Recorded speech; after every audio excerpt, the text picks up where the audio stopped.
حدیث مبارکہ پیش کرتا ہوں۔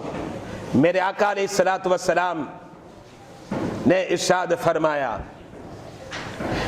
رب فرماتا ہے، اور رب کیا فرما رہا ہے؟ میں اپنے بندے میں 2 خوف اور 2 امن جمع نہیں کرتا۔ یہ فرمایا رب نے۔ اس کا مطلب کیا ہے؟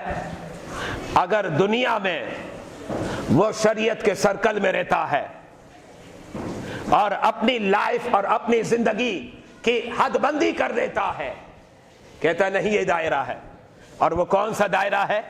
قرآن و سنت کا دائرہ ہے، کہ قرآن اور سنت کے دائرے میں رہوں گا اور قرآن اور سنت کے سرکل میں رہوں گا۔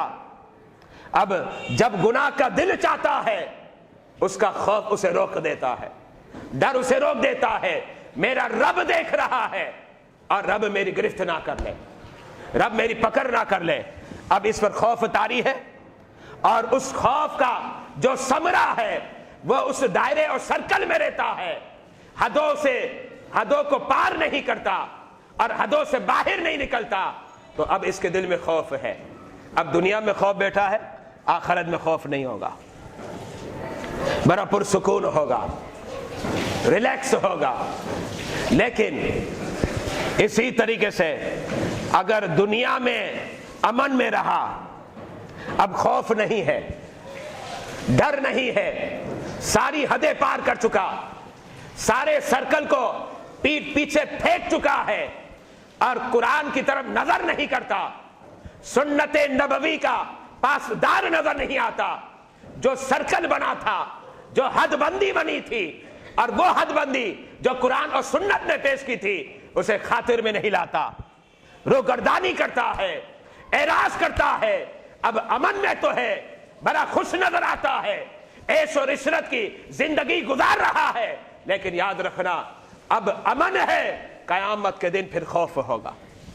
یہ ہے مطلب حدیث کا۔ میرے آقا نے فرمایا، رب نے فرما دیا، میں اپنے بندے پر نہ 2 خوف جمع کرتا ہوں، نہ 2 امن جمع کرتا ہوں۔ اگر دنیا میں خوف ہے، آخرت میں امن ہوگا، اور دنیا میں اگر بے خوف ہو گیا تو پھر آخرت میں کیا ہوگا؟ باخوف ہوگا، خوف زدہ رہے گا، ڈر چھایا ہوا ہوگا، ہیبت چھائی بھی ہوگی، قدم لڑکھڑا رہے ہوں گے، جسم پر کپی تاری ہوگی، اور اس وقت چاہتا ہوگا، کہتا ہوگا کاش کہ میں عمل کر لیتا، لیکن اب عمل کی زندگی ختم ہو گئی، دار العمل ختم ہو گیا، اب دار الجزا ہے۔ جب دار الجزا ہے تو اس کا مطلب یہ ہے اب پچھتاوے کا کوئی فائدہ نہیں، اب لرزہ ہی طاری رہے گا، اب ترسا ہی طاری رہے گا، اب خائف اور خوف زدہ ہی نظر آئے گا، اس لیے کہ رب نے فرما دیا 2 خوف جمع نہیں کرتا۔ اگر یہاں خوف نہ تھا تو آخرت میں خوف ہے، اور اگر یہاں خوف تھا تو آخرت میں پھر پرسکون لائف اور زندگی ہوگی۔